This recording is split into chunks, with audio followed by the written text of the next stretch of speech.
HTML is the main language for displaying web pages and other information that can be displayed in a web browser. HTML stands for Hypertext Markup Language. What is markup language? A markup language is a modern system for annotating a document in a way that is syntactically distinguishable from the text. If you've ever written an essay or dissertation at some stage, you would have certainly marked up the document.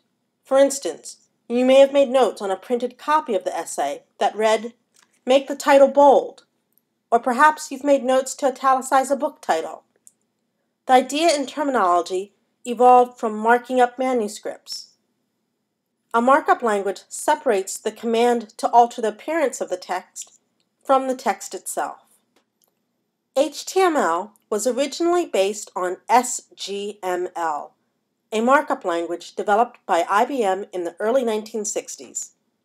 As you may have guessed, there are many types of markup languages. For example, HTML, SGML, XML, Wikitext, WML, CFML, OBML.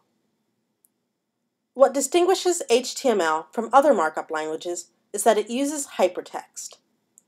Hypertext is text displayed on a computer with references to other texts that the reader can immediately access. If you've ever clicked on a link that has taken you to another web page, then you've accessed a hypertext link. Although we take this terminology for granted now, in the early 90s it was certainly innovative. HTML allows developers to publish online documents with headings, text, tables, lists, forms, photos, and much more. Retrieve online information via hypertext links. Design forms for conducting transactions. And include video clips, sound clips, and other applications directly into documents. HTML isn't a compiled language like Java, Lingo, or C++. HTML isn't a server-side or scripting language like Perl, PHP, or VBScript. HTML isn't dynamic.